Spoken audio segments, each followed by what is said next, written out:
अस्सलाम वालेकुम dear student of class 9। आज हम मैथ्स की एक्सरसाइज 3.4 करेंगे। इसमें क्वेश्चन नंबर 1 है, find number of relation in following के binary relation in following cases. Binary relation होता है टू सेट के दरमियान में रिलेशन, और उसको हम जैसे क्रॉस प्रोडक्ट होता है या इस तरह से ना, तो उसको हम एक जैसे ए और बी दो सेट हैं तो उनका बाइनरी रिलेशन ए क्रॉस बी, उसके अंदर कितने जो हैं वो एलिमेंट्स होंगे। तो उसके लिए ये देखें जी, फर्स्ट पार्ट है जैसे कि ए है 1 3, बी है 0 2 4, यानी कि नंबर ऑफ़ एलिमेंट जो ए के हैं वो कितने हैं 2, और नंबर ऑफ़ एलिमेंट जो बी के हैं वो कितने हैं 3। तो हम number of binary relation in A cross B करेंगे ना, जो भी यहाँ पे दिए हुए होंगे सेट उनका क्रॉस लेंगे। ठीक है, यहाँ पे ये मल्टीप्लाई नहीं है, क्रॉस है सेट के दरमियान में ना। 2 की पावर, इसका ये फार्मूला है 2 की power n into A cross B, यानी कि number of elements in A multiply number of elements in B.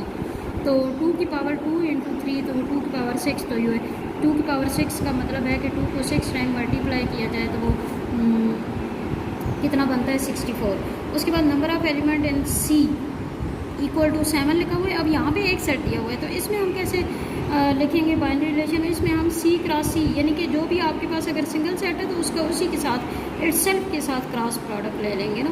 तो उसमें भी बाइनरी रिलेशन क्या होगा, नंबर ऑफ़ बाइनरी रिलेशन 2 की पावर n इंटू सी क्रॉस सी। तो यहाँ पे नंबर ऑफ़ एलिमेंट सी के मल्टीप्लाई नंबर ऑफ़ एलिमेंट सी, तो 2 की पावर 49 आ जाएगा। ठीक है, उसके बाद डी है 1 3 5, यहाँ पे भी एक सेट है तो हम डी क्रॉस डी ले लेंगे, तो उसमें 2 की पावर 3 मल्टीप्लाई 3 आ जाएगा, 2 की पावर 9 आ जाएगा। ठीक है, उसके बाद क्वेश्चन नंबर 2 है जी, find all possible relation in following cases mentioning number of binary relation in each case. यानी कि एक तो नंबर ऑफ बाइनरी रिलेशन आपने वैसे ही जैसे फर्स्ट क्वेश्चन में फाइंड किया वैसे फाइंड करने हैं, और उसके बाद आपने ऑल पॉसिबल रिलेशन लिखने भी हैं। ठीक है, यहाँ पे फर्स्ट पार्ट देखें, ए है square root 2 comma square root 3 comma square root 5, और बी है स्क्वायर रूट 5 और इंडेक्स में 3 है, यानी कि पावर में 3 है। तो यहाँ पे नंबर ऑफ बाइनरी रिलेशन है ए क्रॉस बी कैसे लिखेंगे, 2 की पावर ये कितने एलिमेंट्स हैं 3 और ये 1 है, तो 3 मल्टीप्लाई 1, 2 की पावर 3 वो 8 बनता है। अब इसमें हमने क्या करना होगा, पहले हम ए क्रॉस बी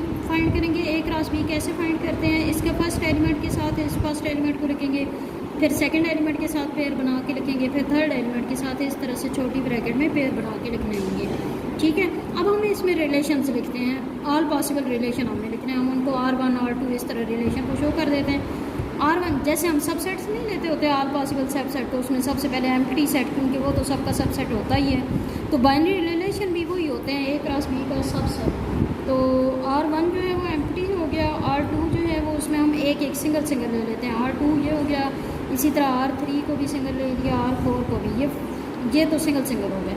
अब हमने दो का पेयर बना के ले लेना है। ठीक है, फर्स्ट और सेकंड का पेयर तो वो R5 हो गया, फर्स्ट और थर्ड का पेयर तो वो R6 हो गया, इसी तरह सेकंड और थर्ड का पेयर तो वो R7 हो गया, और फिर जो है वो हम तीनों इकट्ठे लिख देंगे तो वो R8 हो जाएंगे, यानी कि 8 रिलेशन आ गया इसमें। हाँ जी, तो इसके बाद सेकंड पार्ट में देखें जी, सी आपके पास सेट दिया हुआ है पाई ईच है कि नंबर ऑफ़ एलिमेंट्स सी के कितने हो गए 2। अच्छा, नंबर यानी कि इसमें हर पार्ट में क्या करना होगा, पहले आपने नंबर ऑफ़ बाइनरी रिलेशन उसी तरह लिखने होंगे जैसे फर्स्ट पार्ट में लिखे हैं फर्स्ट क्वेश्चन में। उसके बाद आपने इसका क्रॉस प्रोडक्ट लेके, और उसके बाद हमने इसके बाइनरी रिलेशन जितने बन सकते हैं, जितने पॉसिबल हैं वो सारे लिखने हैं। तो यहाँ पे देखें, इसमें 2 एलिमेंट्स हैं, तो जैसे कि मैंने कहा था कि एक सेट अगर हो तो उसका उसी के साथ क्रॉस लिया जाता है ना। 2 की पावर 2 मल्टीप्लाई 2 तो 2 का 4 यानी कि 16 होता है। तो सी क्रॉस सी हम कर लेते हैं। जब सी क्रॉस सी करेंगे तो ये देखें, पाई के साथ पहले इन दोनों को लिखेंगे पाई, और फिर ई को, और इसी तरह फिर ई के साथ इन दोनों का अलग अलग पेयर बना लेंगे। ठीक है, ये 4 आपके पास एलिमेंट्स आ गए। उसके बाद है जी, हमने बाइनरी रिलेशन इसकी पॉसिबल लिखना है। सबसे पहले एम्प्टी सेट तो हर एक में लिखेंगे। सबसे पहले एम्प्टी सेट लिखा, फिर सिंगल का जो है वो अलग अलग रिलेशन लिख दिया, R2 ये, R3 पाई हो गया, R4 जो है वो ई पाई हो गया, R5 जो है वो डबल ई हो गया, सिंगल आ गया। उसके बाद हमने डबल का पेयर, यानी पाई के साथ पहले हम सबको लिख लेते हैं, पाई और पाई ई इकट्ठा हो गया, इसी तरह पाई के साथ ई पाई हो गया, फिर पाई के साथ डबल ई हो गया, फिर इसके बाद पाई ई के साथ दो का पेयर बना लेते हैं, पाई ई और ई पाई हो गया, इसी तरह पाई ई और डबल ई हो गया। उसके बाद ई पाई के साथ ये आ गया। ठीक है, दो का फिर पेयर ख़त्म हो गया। अब हमने 3 के पेयर बनाना है, पहले इन दोनों के साथ इसका पेयर बना लेते हैं, फिर इन दोनों के साथ इसका पेयर बना लेते हैं, फिर इन तीनों को इकट्ठा बना लेते हैं, और एंड पे जो है वो फिर इन चारों को इकट्ठा लिख लेंगे तो ये देखें जी 16 पूरे हो गए, 16 ही हमारे पास बनते थे। उसके बाद थर्ड पार्ट में देखेंगे डी है 5 और ई है 110, ठीक है, यानी डी का 1 एलिमेंट है और ई के 2 एलिमेंट है। नंबर ऑफ़ एलिमेंट डी के 1 है और ई के 2 हैं, तो नंबर ऑफ़ बाइनरी रिलेशन 2 की पावर 1 मल्टीप्लाई 2, तो वो 2 की पावर 2, 2 की पावर 2 4 बनता है। तो हम डी क्रॉस ई ले लेते हैं। डी क्रॉस ई कैसे आएगा, इस 5 के साथ 1 को पेयर और फिर 5 के साथ 10 का पेयर, ठीक है, क्रॉस हमने करके अब हमने बाइनरी रिलेशन लिखना है। सबसे पहले एम्प्टी सेट, उसी तरह फिर सिंगल सिंगल का एक रिलेशन लिख लेंगे। R2 जो है 5 1 हो गया, R3 5 10 हो गया और R4 में फिर इन दोनों को इकट्ठा लिख देंगे, ठीक है, वही प्रोसेस है, वैसे ही कर रहे हैं। उसके बाद आ जाएंगे क्वेश्चन नंबर 3। क्वेश्चन नंबर 3 में देखें, if P = 7 8 9 then find 2 binary relation from P to P, यानी कि ये आपके पास P सेट दिया हुआ है, आपने इसमें 2 बाइनरी रिलेशन लिखने हैं और उनकी डोमेन और रेंज भी लिखनी है हर रिलेशन की। पहले आपने P क्रॉस P, जब भी बाइनरी रिलेशन फाइंड करने हैं पहले हमने क्रॉस प्रोडक्ट उनका ले लेना है। तो P क्रॉस P जो है वो 7 8 9 इंटू 7 8 9, तो वो उन सब के यानी 7 के साथ पहले इन तीनों का अलग अलग पेयर, फिर 8 के साथ तीनों का अलग अलग पेयर, फिर 9 के साथ तीनों का अलग अलग पेयर। अब R1 हम कोई भी 2 रिलेशन ले सकते हैं कि एक रिलेशन में हम 2 पेयर भी लिख सकते हैं, 3 पेयर भी लिख सकते हैं, जितने चाहें आप लिख सकते हैं, ठीक है। तो R1 में मैंने लिख दिया जी 7 7 और 7 8। अब इसकी डोमेन और रेंज कैसे लिखेंगे। डोमेन जो फर्स्ट एलिमेंट होता है ना, ये पेयर जब आता है तो फर्स्ट एलिमेंट x का होता है और सेकंड एलिमेंट y का होता है। जो फर्स्ट एलिमेंट होता है उसको डोमेन कहते हैं, जो सेकंड एलिमेंट होता है उसको रेंज कहते हैं। तो डोमेन इसकी ये देखें जी, ये भी 7 है, ये भी 7 है, तो ये 1 टाइम 7 लिख देंगे और रेंज जो है वो इसकी 7 और 8 आ जाएगी, ठीक है। इसी तरह R2 हमने एक और लिया, उसमें हमने अब 3 पेयर लिख दिए, ठीक है, 7 9 8 7 8 9, कोई भी आप 3 लिख सकते हैं, 2 भी लिख सकते हैं, 2 कब बना सकते हैं। तो इसकी डोमेन अब R2 जो है वो क्या बनेगी, डोमेन में देखें 7 8 8, तो 7 8 जो रिपीट हो रहा होता है उसको 1 टाइम लिखते हैं ना। इसी तरह रेंज जो है वो 9 7 9, तो इसका मतलब है 9 और 7 आ गई, ठीक है। ये हो गया जी क्वेश्चन नंबर 3। क्वेश्चन नंबर 4 में देखें कि H जो है वो 5 6 7 8 9 है और G जो है वो 5 7 9 11 है। आपने इसमें रिलेशन लिखना है H से G तक इन टेबुलर फॉर्म, यानी कि सेट की फॉर्म में। तो यहाँ पे देखें जी H क्रॉस G वो सारे अलग अलग लिखे हुए हैं कि किस तरीके से आपने लिखना है, रिलेशन की डेफिनेशन दी हुई है। पहले तो H क्रॉस G लिख लेंगे, ठीक है। H क्रॉस G वैसे ही आपने लिखना है, इस 5 के साथ पहले हर एक का पेयर, फिर 6 के साथ, फिर 7 के साथ हर एक का पेयर, फिर 8 के साथ, फिर 9 के साथ, इस तरह से पेयर बनाने के बाद अब फर्स्ट जो रिलेशन है वो इस तरह का है कि इज़ इक्वल टू, यानी कि दोनों इक्वल हो, एक्स और वाई तो होते हैं ना, दोनों इक्वल हो। तो ये देखें इक्वल कौन कौन से हैं, ये 5 5 ये वाला एक हो गया, ठीक है। उसके बाद ये देखें 7 7 हो गया, उसके बाद 9 9 हो गया, तो ये 3 ही इसमें पेयर आएंगे। उसके बाद है इज़ लेस दैन, यानी पहले वाला जो है वो दूसरे से लेस हो, ठीक है।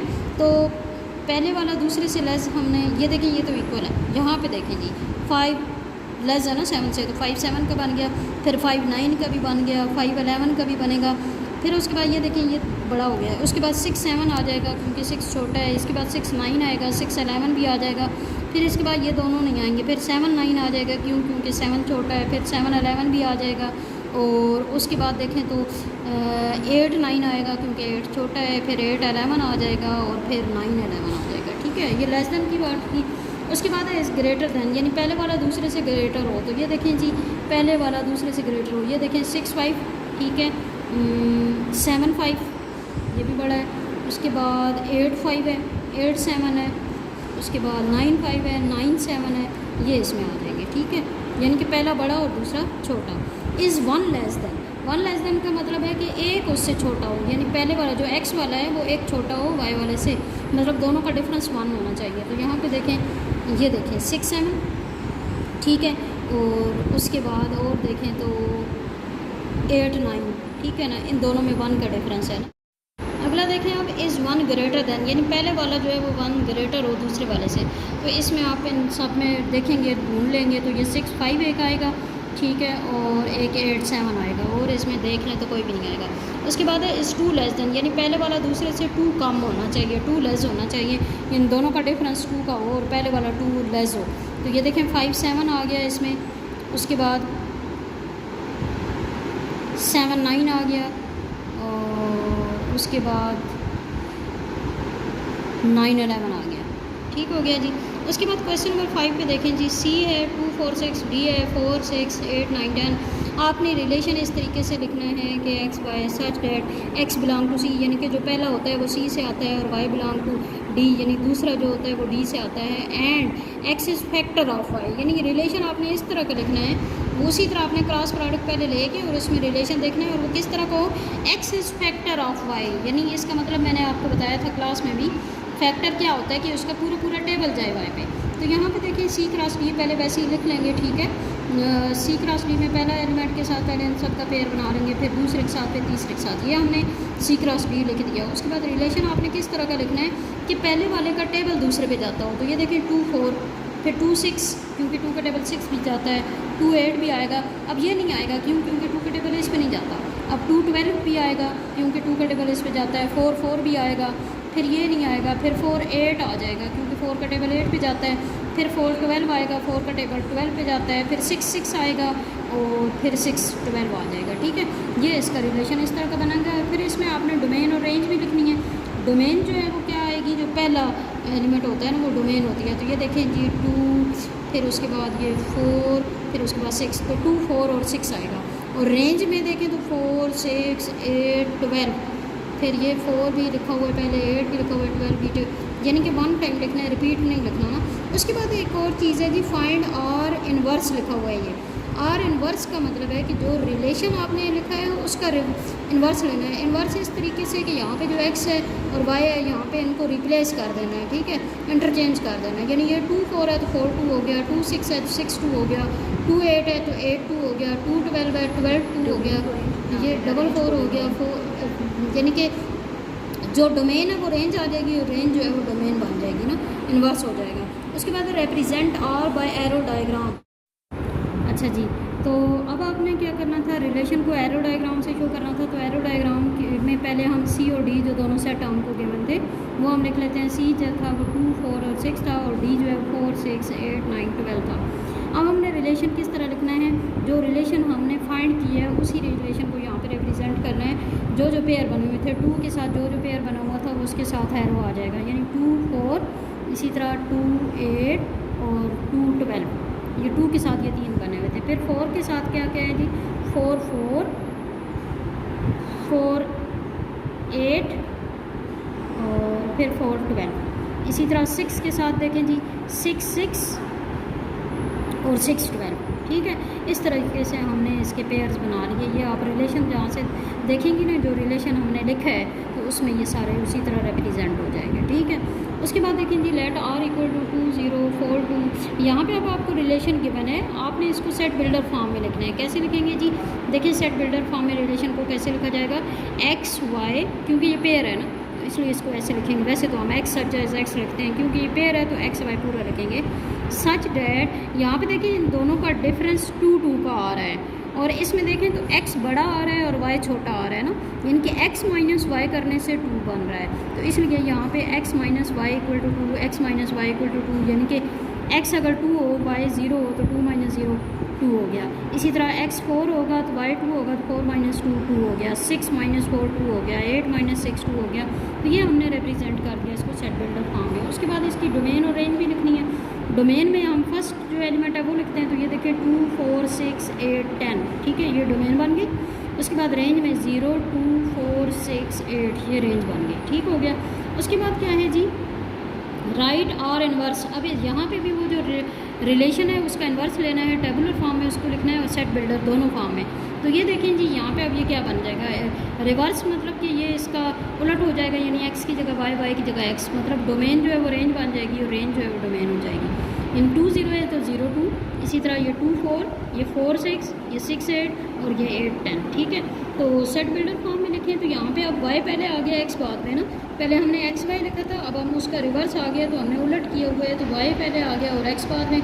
और यहाँ पे आप देखें कि y जो है वो छोटा, यहाँ पे y बड़ा बन रहा है और x छोटा बन रहा है ना, तो y minus X equal to 2। वहाँ पे x बड़ा था तो x माइनस वाई लिखा था, यहाँ पे y माइनस एक्स हो जाएगा, ठीक है। उसके बाद है जी represent R and R inverse by arrow diagram. अब आपने आर को भी और आर इनवर्स दोनों को एरो डायग्राम में शो करना है, ठीक है। तो आर आपके पास ये था 2 0 4 2, यानी कि हमने डोमेन का पहले वाला सेट बना लेना है, वो क्या है 2 4 6 8 10, और रेंज का दूसरे वाला सेट बना रहे हैं वो है 0 2 4 6 8, यानी ये सेट आपको गिवन नहीं थे लेकिन रिलेशन से हमने ये डोमेन और रेंज लिखी, ठीक है।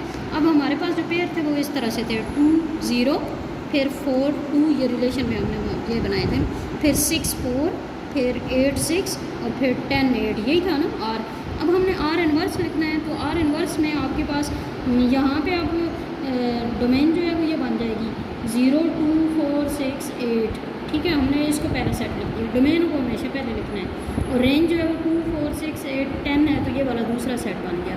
तो पहला जो पेयर है वो 0 से 2, फिर 2 से 4 4 से 6 6 से 8 और 8 से 10, हमने ये इन्वर्स को भी एरो डायग्राम में शो कर दिया। उसके बाद क्वेश्चन नंबर 7 पे आ जाए। क्वेश्चन नंबर 7 है, ए आपके पास है 0 1 3 और बी है 1 2 3 5 7। हमने रिलेशन लिखना है X Y, X belong to A Y belong to B, हुई मतलब रिलेशन की डेफिनेशन यही है। अब यहाँ पे रिलेशन ये लिखा हुआ है y = 2x + 1, यानी कि x की वैल्यू यहाँ पे पुट करने से वो y की इक्वल बने, तो तब हम वो वाले हमने पेयर लिखना है। वो कैसे लिखेंगे वो मैं यहाँ पे आपको बताती हूँ। अच्छा, टेबुलर फॉर्म में एक तो रिलेशन लिखना है और फिर उसका इन्वर्स भी फाइंड करना है। पहले हम a क्रॉस b लिख लेते हैं ना, a क्रॉस b में 0 के साथ इन सब का पेयर, फिर 1 के साथ, फिर 3 के साथ। ये देखें जी पेयर्स हमने बना लिए। अब जो r है वो हमने किस तरीके से लिखना है, ये देखें y = है 2x + 1, यानी हमारे पास पहला x होता है, दूसरा y, x की वैल्यू यहाँ पे पुट करने से वो y बन जाए तो तब हम लिखेंगे। देखिए x 0 है ना, 2 × 0 0 हो गया, 0 + 1 1, तो ये देखिए x 0 है और y 1, तो ये ठीक हो गया ना, ये वाला पहला हो गया। उसके बाद 0 2 है, तो यहाँ पे अगर 0 पुट करें तो ये देखिए 0 + 1 1 बन जाता है, जबकि यहाँ पे y 2 है, तो इसका मतलब ये इसमें शामिल रिलेशन में नहीं हो सकता।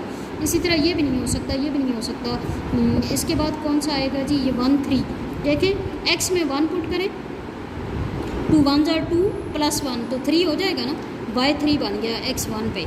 इसी तरह एक और यहाँ पे आएगा 3, अगर यहाँ पे पुट करें तो 2 3 = 6 + 1 7, यानी x 3 था तो y 7। ये आपने पुट करके देखने होंगे। x की ये सारी जो पहली वाली होती है वो x की वैल्यू होती है, दूसरी y की, तो ऐसी x की वैल्यू जिनको पुट करने से वही वाला y बने, तो तब हम वो पेयर्स लिखेंगे। ये r आ गया। इसका इन्वर्स क्या होगा कि पहले वाला सेकंड में लिखते हैं, सेकंड वाला फर्स्ट में लिखते हैं, यानी कि 0 1 को 1 0 बना दिया, 1 3 को 3 1 और 3 7 को 7 3, ठीक है। ये r इन्वर्स हो गया आपके पास। उसके बाद ये क्वेश्चन 8 और 9 ये है कि साथ था कि ये सेट दोनों लिखी हुई हैं, ठीक है। आपने बाइनरी रिलेशन लिखना है, टेबुलर फॉर्म है, उसके बाद उसकी डोमेन और रेंज फाइंड करनी है, ये पार्ट्स दिए हुए हैं, ठीक है इसके। अच्छा जी, तो इसमें आप देखिए सबसे पहले S क्रॉस T आपने लिखना है। S क्रॉस T में क्या करते हैं, पहले 1 के साथ इन तीनों का पेयर, फिर 2 के साथ, फिर 4 के साथ, फिर 8 के साथ, पेयर्स हमने लिख लिए।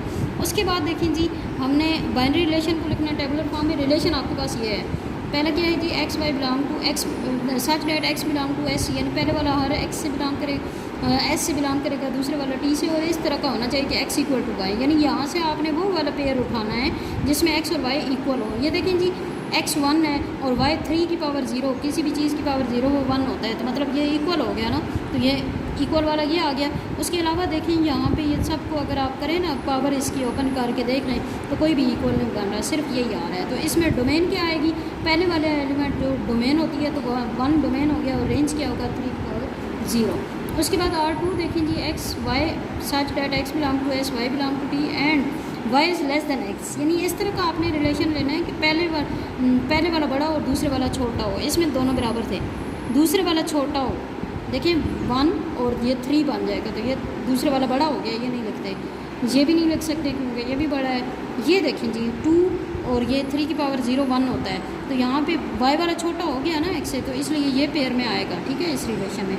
इसी तरह ये देखें जी y जो है वो 3 बन रहा है और x 2, तो y लेस देन नहीं बन रहा। उसके बाद ये देखें यहाँ पे आ जाए, ये देखें 4 है और यहाँ पे 3 की पावर 0 1 हो गया, यानी y यहाँ पे भी छोटा हो गया x से, तो 4 3 की पावर 0 लिखते हैं। ये इसी तरह यहाँ पे भी देखें y छोटा है और x बड़ा है, ये वाला लिखेंगे। उसके बाद ये वाला आ जाएगा क्योंकि इसमें y छोटा और x में, यानी कि हर आपने वो वाले पेयर इसमें से ढूंढ के लिखने हैं जिसमें y छोटा हो रहा है और x बड़ा आ रहा है। तो डोमेन इसकी क्या आएगी, ये देखें 2 4 4 8 8, तो 2 4 8 बन गया, और रेंज क्या है, ये 3 की पावर 0 3 की पावर 1, यही दोनों बार बार आ रहे हैं, तो यही दोनों रेंज में आ जाएंगे। उसके बाद अगला जो रिलेशन है उसमें क्या है जी x + y बिलोंग टू ई का मतलब इवन नंबर, यानी कि दोनों जो पेयर के दोनों एलिमेंट्स हैं उन दोनों को प्लस करें तो वो इवन बन जाए, तो हमने वो वाले पेयर लिखना है। ये देखें 1 + 1 2, तो ये इवन हो गया ना, ये लिखेंगे।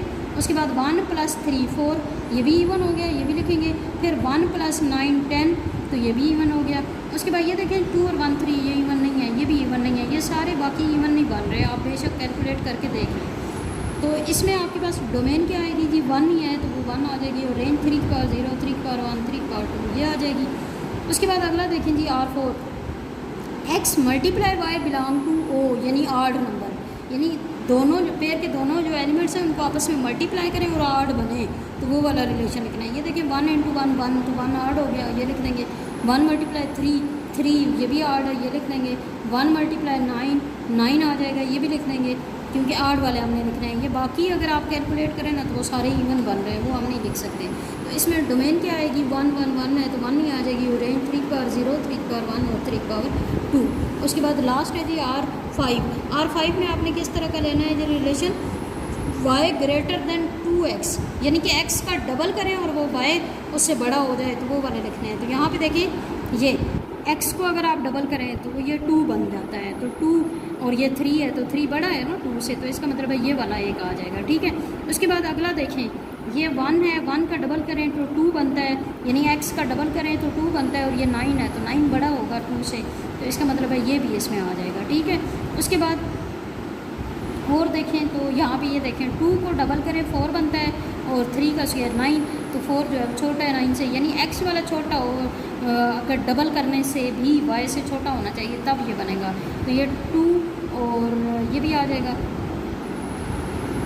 2 और 3 का स्क्वायर, इसी तरह 4 और 3 का स्क्वायर, क्योंकि 4 का डबल करें 8, और 8 जो है वो 9 से छोटा बन रहा है, तो इसलिए ये वाले 4 जो है पेयर में आ जाएंगे। और डोमेन क्या आएगी 1 2 और 4, और रेंज क्या आएगी 3 का 1 3 का 2, ये दोनों रेंज में आ जाएंगे, ठीक है। चलें जी, ये आपकी 3.4 एक्सरसाइज कंप्लीट हो गई है। इसको आपने नीट नोटबुक पे लिखना भी है और समझना भी है अच्छे से, और बाकियों के साथ ये भी करें। थैंक यू सो मच, अल्लाह हाफ़िज़।